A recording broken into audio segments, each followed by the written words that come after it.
4 things I learned in 4 years of van life. Hi friends, Abigail here, and I am recording a Hearts Unleashed podcast episode that felt very fitting for the van channel. However, I have an audio set up for the podcast, but I'm going to let you tag along in the back end of recording a podcast. I may not be looking at you the whole time, but I will be sharing, of course. Just go ahead and set me to the side and listen along. If you prefer the audio version, you can listen to the Hearts Unleashed podcast, episode 411, 4 Things I Learned in 4 Years of Van Life. Before I start, I will show you that I am currently in my recording studio in the attic of my boyfriend's house where I live when I'm not in the van. I typically spend my winters on the West Coast and spring and summer here in Indiana because I have a lot of Midwest clientele that I get to visit during this season, as well as family and friends. All right, here we go. I might come over here to you, but I'm mostly working on the screen. Hello and welcome to the Hearts Unleashed podcast, episode 411, 4 things I learned in 4 years of van life. Can you freaking believe it? 4 years. I bought the van in June 2022. I'm recording this in April, so I'm giving myself a month or so buffer. But I figured this out while I was installing the Wolfbox G900 Pro. I partnered with Wolfbox. They sent me this brand new beautiful dash cam that I installed, which you can watch the full installation video on my YouTube channel, The Adventures of Abigail. So as I was installing it, I was sort of doing some math because I had been wanting a dash cam for a few years and I really never prioritized it. And so then when Wolfbox reached out and was like, hey, would you like a dash cam? We would like some reels and some videos about it. I'm like, oh yes, let's do it. So it was a fantastic partnership and I so appreciate them sending that over to me. I'm very satisfied with it. I did not know how much I wanted a dash cam until I had one. It's fantastic. And I feel so much safer because it's got 24-hour recording. So for all of those of you who pray for me that I'm safe, I am extra safe now with 24-hour recording protection while I'm in the van, and when I'm away from it, it makes me feel better as well. Plus safety on the road and eliminating blind spots. It is all around worth it. By the way, this is actually not sponsored. I'm just really happy with the product. Okay, so one thing that I want to say before I start talking about the 4 things I learned is that this winter when I was in Orange County, I go to my weekly ACA meeting in Orange County and I know half of the people there, and then typically there's a heavy rotation of new folks that come in and come out. When I got there for the season, this was the first time I ever introduced myself by, hi, I'm Abigail, and some of you know me, some of you don't, because I am a snowbird. And I sat there for minutes after that like, wow, I am a 36-year-old snowbird, now 37, thank you very much. I was so enamored with myself. I was so proud of myself. I'm like, wow, I really did that. I really made it. And that all changed in 2016 during my life coach training program when I said I was going to work really hard, save, then retire, then travel and spend my retirement, right? And they challenged me like, why does it have to go in that order? And really the only reason it had to go in that order was because it was the only thing I had ever been exposed to. So once someone challenged me on that idea, all of a sudden I was allowed to switch it up, and I did. And from 2016 to 2026, when I'm recording this, my life looks completely different. I left the corporate world. I left 9 to 5. I left so much structure. I've, as much as possible, exited the matrix. I work for myself. I make a living working for myself. That's so beautiful to say. It's what facilitates this van life, this travel life, on top of the fact that I built a business that causes me to travel, which in a way legitimizes this travel life or this van life, because as many of you guys who have known me for a long time, you may remember, I've lived in apartments and just moved frequently. That part of that was also switching from apartments to Airbnb life. I did a lot of Airbnb and hotel travel for quite some time when work was picking up and I needed to be on the move more. You also know that I spent 5 months traveling 35 states in, what year was that? 2021. So I lived in a camper in Toyota Sequoia where I was in a relationship. We moved around. It was awesome. We both were coaches, so we visited our clients all over the country. That's a fantastic experience. Also available on my YouTube channel, The Adventures of Abigail. So, be sure to check all these things out. But I've arrived at this really beautiful place where I have this rhythm of being on the road and having some stationary life. And that's part of what I'm going to share in these 4 things I learned, because I think that full-time travel life is, of course, can be exhausting. And if you don't prepare for it and you don't have proper self-care structures, it can really wear you down. And that I don't think that the answer is a completely stationary life either, at least not for me or anyone who resonates with travel and all of that. So just something I want to add to that. I just wanted to celebrate to say I made it. I quote unquote made it in a big way where I am a snowbird. It feels like semi-retirement in a way, although I work the normal, anywhere from 10 to 40 hours a week. Like I don't measure it any particular way. And that's actually a part of one of my points. So I'm going to leave that for point number 2. The first thing I learned in the 4 years of van life is that I can learn anything that I need to know. Anything.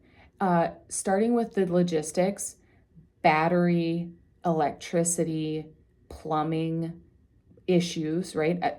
I learned from building the van, of course, but I also learned from solving problems on the road. And I faced most of my really big fears in the first 2 to 3 months. My van battery went dead somewhere where no one could come save me. Call AAA, get a jump, things like that. I have to get a new battery, whatever. Draining my house battery, all of it. The plumbing freezing and pipes bursting and water absolutely everywhere. I spill a full 30-ounce cup of water in my van probably every month. And I just tell myself, oh, it must have been time to clean my floor, and I clean it up. So what else did I learn? I changed my oil for the first time. Also full video on The Adventures of Abigail. You guys, if you are not watching The Adventures of Abigail yet, you might want to be doing that because I really love sharing there. It's where I get to be sort of off-brand from Hearts Unleashed. It's like I just get to be kind of messy and silly and all of that, but I also share the emotional intelligence stuff, like the way that all these van challenges grow me. So if that sounds like something ideal to you, please be sure to subscribe. Obviously, subscribing is one of the greatest currencies you can give someone who's trying to grow on YouTube. So if you do, thank you.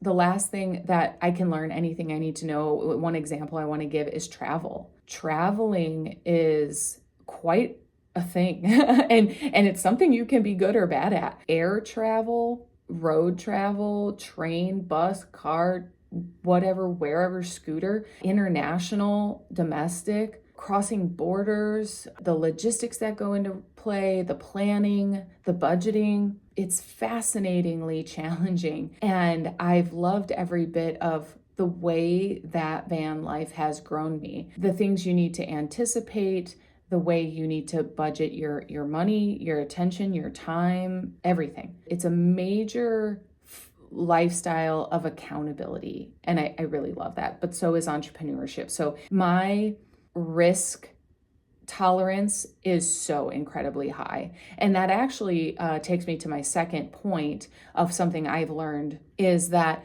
what is regulating for one person is dysregulating for another person. I think this is really important because we tend to see the highlight reels and think, oh, I'd love that, or that looks so dreamy. And there's a lot of van travel people who are really committed to showing you like the grungy side of travel life. And yes, it is challenging. You don't know where you're getting your water. You don't know where you're dumping your gray or black tank. You don't always know where you're parking. There's nights that I'm driving 10, 15, 20 minutes just to find a safe, comfortable parking spot, especially if I'm in a new place or if I'm going state to state rapidly. I have a few of tricks of the trade, but I tend to keep those sort of to myself for safety purposes. Also, I'm just going to say geotagging is a no-go. Like, you should never be posting where you are when you're there. That's not even something I've learned in 4 years of travel life. That's just something I've learned of being a nomad for a decade. One thing I want to say about what's dysregulating for one person is regulating for another person is I have not lived the same week in over a decade. Every week of my life looks different. That is regulating for me. That would be incredibly dysregulating for people who need routine and structure and stability and predictability. That would be an effing nightmare. To me, an effing nightmare is the idea of living the same week in and the same week out, week after week, month after month, quarter after quarter, year after year. I would just go batshit crazy. And I'm not here to naysay anybody who does, but for me, variety is the spice of life. Whether it's in travel or in business, you guys on Hearts Unleashed, you guys have the best idea of how all over the place I am. My offerings, my courses, I'm a coach, I'm a publisher, I'm a healer, I'm a mystic, I'm a guide, I'm a consultant. It's like, what, where, how do we keep up with you? You don't. You either hang on and come with when it fits or you don't. And that's all good. But for me, I have not lived the same week in over a decade. And I love that for me. Another thing that is regulating for some and dysregulating for another, being in nature and quiet and being alone is very healing and helpful for me. I would venture to say it is for a lot of people, particularly introverts, but for some, nature, quiet, and alone time is too quiet and alone and naturey. And so that's not ideal for most people. And ultimately, I guess what I'm saying in this one that I've learned is like, there is no one size fits all. And I say that in coaching as well, is like, beware of the coach or guru who says, this is the right way to live. I'm gonna throw out another one. Not everyone is a morning person and not everyone is an evening person. And so all these success gurus who say you got to be up before 5 and 6 a.m., I'm a big fuck that for that idea, because here I am, it is 11:18 at night and I am jamming out recording content, editing content, and I am the most alert I am in the whole day at this hour. For some, here's the last piece of this one, is for some, van life is isolating. For me, it is reprieve. I have seen many people who step into the van life and feel very alone, can't seem to connect, can't set down roots.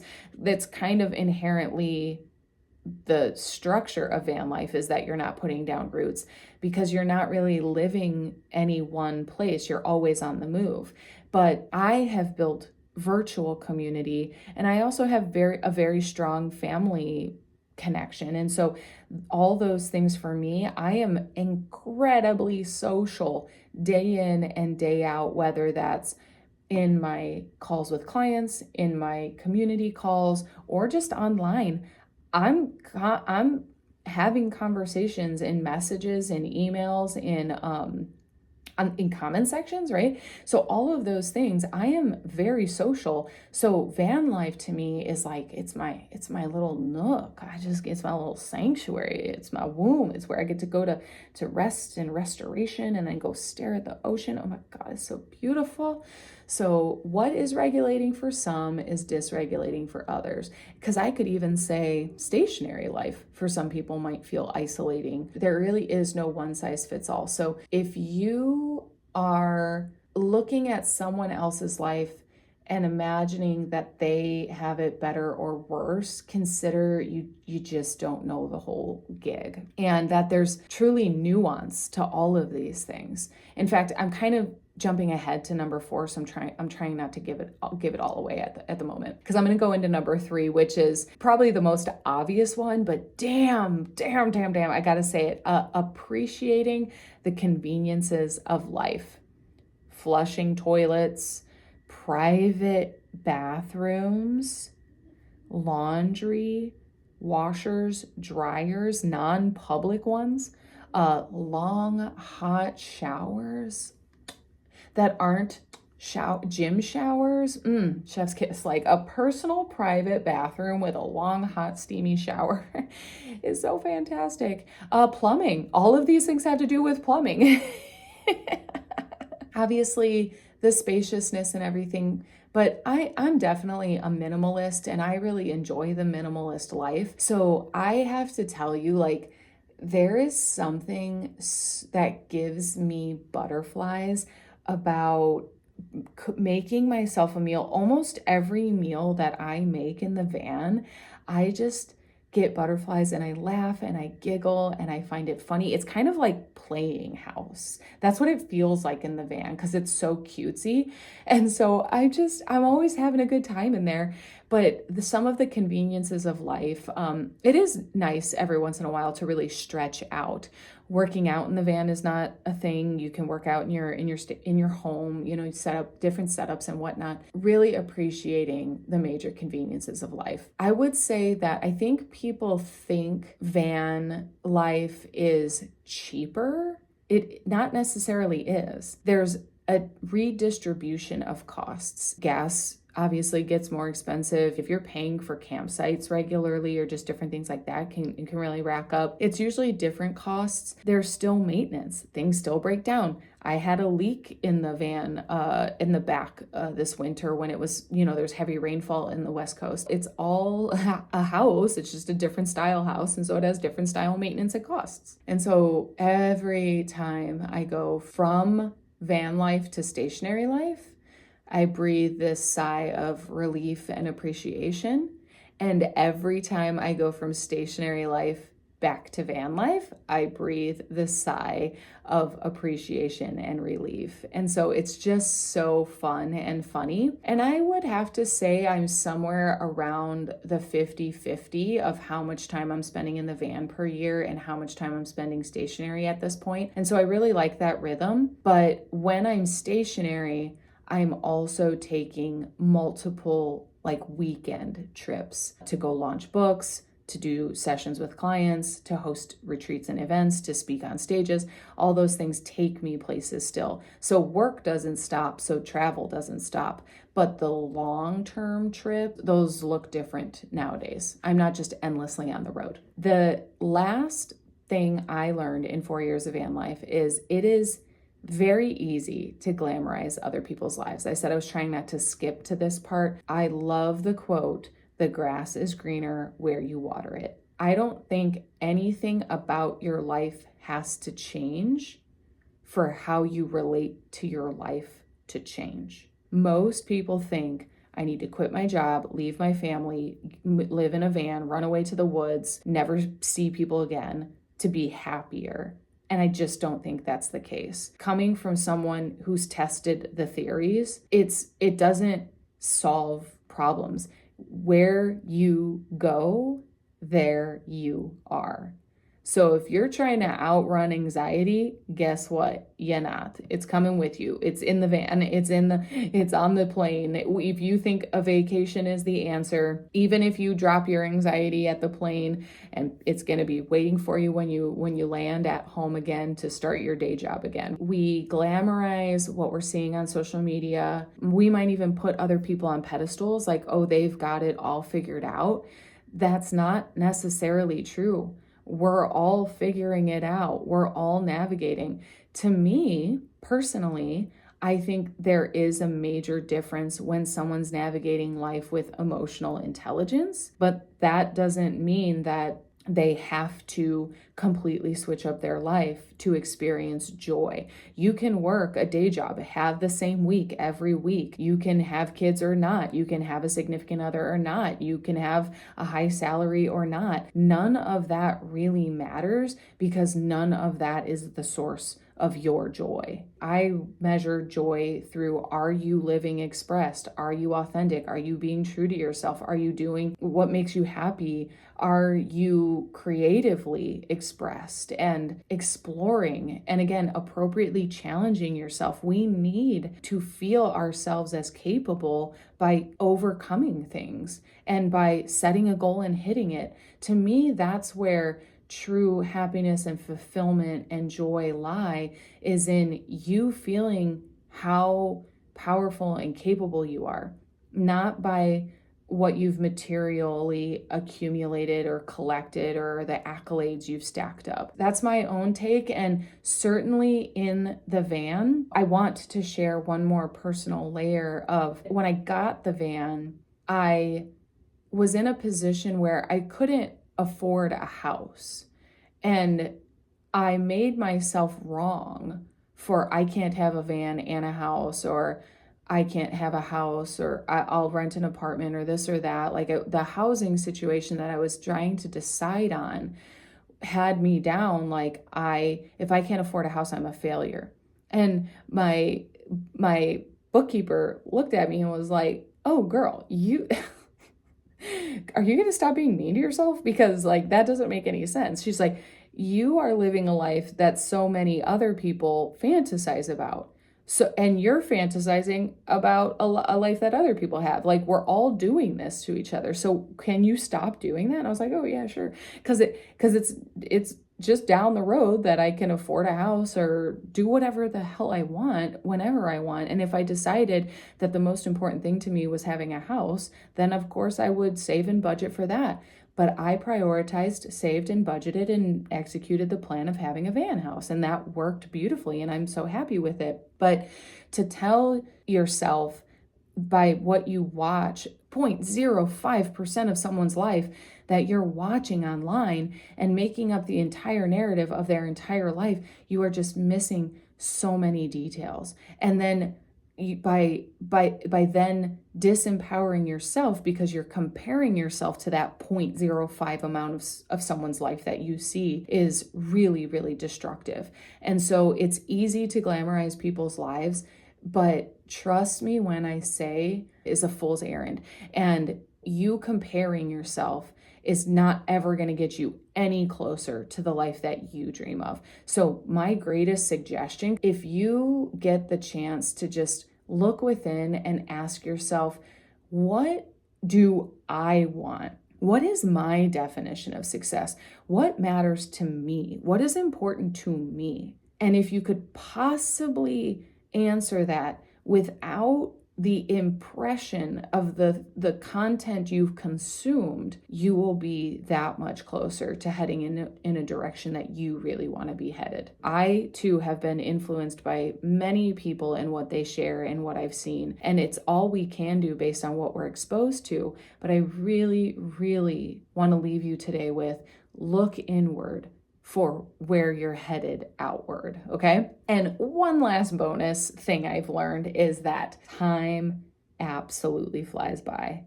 So make the most of your days, make the most of every moment, be as present as you possibly can, and just appreciate every breath.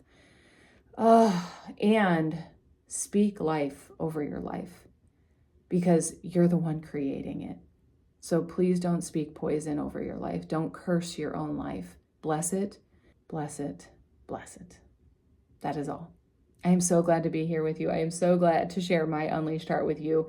And wow, 4 years of van life. That went fast. So I'm excited to see what the next 4 to 14 years bring. Thank you so much for tuning into the Hearts Unleashed podcast, where we are turning dreamers into doers. I love you. Well, that was fun. Thanks for hanging out with me and my stray hairs. If you have not subscribed to my channel, I would absolutely love for you to do so. That's really important to me. Thanks. See you around.